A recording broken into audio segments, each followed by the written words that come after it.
Hey, people, what's going on? Cheers. It is Thursday, a very cold Thursday. I'm about to show you on my phone here after I update it. 22nd of December, how are you? I'm doing well, folks. It's cold, though. It is. And I'm sure it's probably cold where you are, too. So please be safe. It's 14 below here in Omaha, Nebraska. Look at that. So here's a Christmas gift. Okay, this is a Christmas gift to the folks who just insist on leaving this message. It's like, okay, this is my Christmas gift to you. Yes, I know you're there. And this idea that there's something, somehow you're offending me. It's just continue what you're doing, but it's not offensive. To be concerned with justice, there's nothing to make fun of there. I'm very concerned about justice, which includes wanting to have some accountability and justice for the actions of our last president. Yeah, absolutely. That's a important thing. So the idea of constantly leaving these little messages as though it's something, some sort of chink in my armor or a failing of some sort, to be concerned about humanity and wanting some justice after the complete disaster of Donald Trump's presidency. Yeah, I want to see some justice. That's, if you haven't noticed, and this is a Christmas present to you because you want my attention, so here you go. If you haven't noticed, the entire world is concerned and watching and waiting because of the long history of unfair, insane white man's privilege that we've been living under, that it's taking so long for someone who is so obviously criminal to face consequences. So I'm watching it. My obsession is with justice. And the other thing, Christmas present to everyone. The reason why I'm so aware of this whole mess that's been going on way before Trump, he's just the poster boy for this mess, is when, growing up and dealing with racism, we deal with racism. Stephanie, you know what I'm talking about, since day one. But when Dad got me and my older brother James into the all-boys preparatory school, Creighton Prep here in Omaha, where we got to go to school with rich kids as well as smart kids, it was an eye-opener. I went to school with a bunch of Trumps, and so I see what's up here. And I address it because of the blatant racism behind it, the institutional racism and the sexism. And we need more people like me speaking out, speaking truth to power, and encouraging the world to heal. I'm not offended it's at all by the troll. It seems like they really want to have an impact on my emotions. That's a lesson that was learned a long time ago. I care. And I'll keep speaking it, okay? I even care about you. You who don't care about yourself. You're not the only person that you can fool is yourself. The talk in your head is in your head, not mine, where you want it to be. And I've already learned the lesson. So that's my Christmas present to them, okay? It will continue, I know that. And it's not a bother at all. I just delete you and move on.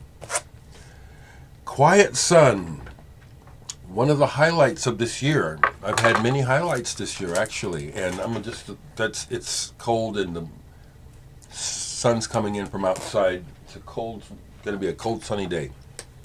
One of the highlights this year was finally getting some new interviews with people I really wanted to talk to, starting with Charles Hayward from this Heat and Quietsun. Hadn't played this in a while. It was great to talk to him about the making of this album, and just great to connect with Charles. I knew from our exchanges on Facebook that he was my kind of person. I posted this last night. It was interesting. One person posted that I said that, well, I need to give that another listen. I always considered it a B-list album. And I know what he means. When this came out, it came out like that. Kind of like, oh, well, now that Roxy Music is out, well, here's this. This is an A-lister. This is excellent. Excellent, excellent. I wrapped up Zappa yesterday by playing the guitar album. And this is really fantastic. Sounds great too. Interesting. Someone made a comment online about the tone on this album. I have to agree. Even before I saw their comment, I was reflecting on how good the guitar sounds on most of the tracks on this album. Here's one. It's a sampler from the San Francisco label. Anybody remember this label? Cold Blood and Tower of Power were on that label originally. And these other records or artists, David Lenan, Victoria, and Hammer. I have the Victoria and Hammer records actually because I like this label. What's cool about this is that the Cold Blood song Shop Talk, which is the opening track on their Sisyphus album, which is shown right there, the version on here is a different take, not a different mix, a whole different performance. It's pretty cool because that's a great horn funk track where it's white folks showing you that we got the funk, and they sure do, because the family of man is one. Family of man is one. I put this on the other day and played one side all the way through twice. It was magical. Tangerine Dream live at Reims Cathedral, is it? Oh, Reims Cinema Opera. 1974. This is proof of the legacy of Tangerine Dream and why they're so important. And these are beautiful, as you see, beautiful records. The other one is orange. I got to show that. That's my favorite color. That was the one that got me to playing it twice. This one.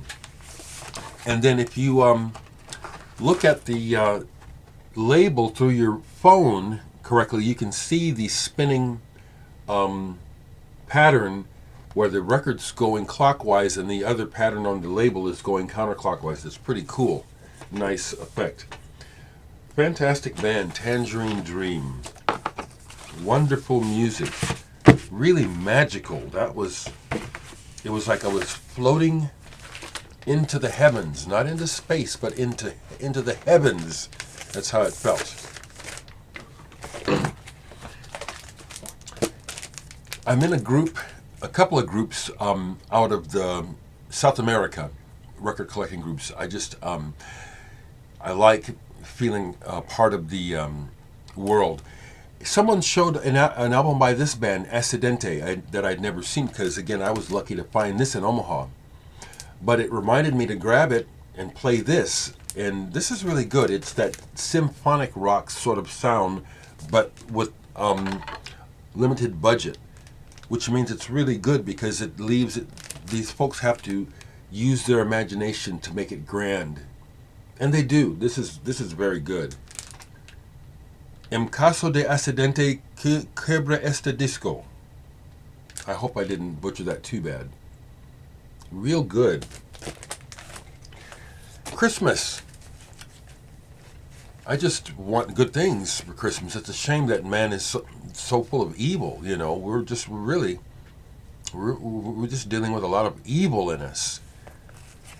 That's what I talk about. Okay, and I'll continue to talk about it. You know, because it's helpful. I know it is, and it's necessary. But this is a beautiful, deep feeling Christmas album by Low. So sorry to lose Mimi this year. So glad I got to meet her and see them play live. This is a wonderful Christmas album. And it's Low. It's the Low feeling and sound. Love this album. Love it. And the last thing that I have out that I was jamming on these last couple days is Miles. I was reading something and it reminded me to go back and play the Rubber Band album again. This is very good, actually. It's very commercial too. Had he lived, he could have broken in. You know, if there had been advertising and promotion on this album, Miles Davis could have had a hip hop inroad with this album, Rubber Band. This is very good. Very good.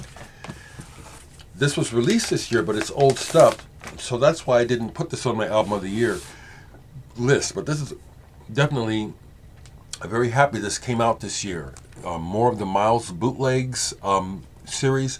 What It Is, Montreal, recorded on my birthday, July 7th, 1983. And this is a Monster Jam album. This is a Monster Jam. It is. You get the whole version of What It Is on here. And all that funky stuff he was doing, you know. Some of the extended solos of the other people, like, what's the cat's name? The sax player. Well, Bill Evans actually, okay, so he gives a lot to Bill Evans on here. And it's like Bill Evans, not the pianist, but the horn player. I've heard Bill turn in some good stuff on here. They have him playing a little too long, and I think he knows it. It's like, you know, Miles has done put me out here, hung me out to dry, to kill time, and I'm done. You know, he's, you know, this is a great album. Those are things that I noticed, you know, and I'll bet you if I spoke to Bill, he would say, "Yeah, Dereck, you caught it. I'm killing time, and I wanted to be done, and Miles made me keep playing." Anyway, that's what I have for you, folks. Stephanie, Kareem, family, you know I love you. It was good talking to you last night, Stephanie. I do, you know, wish that we lived closer, but I'm not moving. I don't want to live in California. But I'm glad you're all right, and I'm glad that we're able to interact like this. It's good to hear from everyone. Carm, glad you're still here. And every now and then I check in on your channel. Like I said, I don't be looking at too much stuff. All of you folks who I can't remember, I see Cosmic Drifter has dropped a note here recently. I care about all of you, including the folks who, for some reason, want to find fault with me. It's amusing at this point. It is not upsetting or offensive to me at all. It's like, I keep talking about it because I'm laying it out in the open. Your motivation says everything about you, and I'm sorry that you're so unhappy. Whatever's wrong in your life, I'm sorry, but I'm not to blame. So it's very interesting that you keep bringing your burden over here somehow, like there's some kind of connection. You need my friendship, and you know it.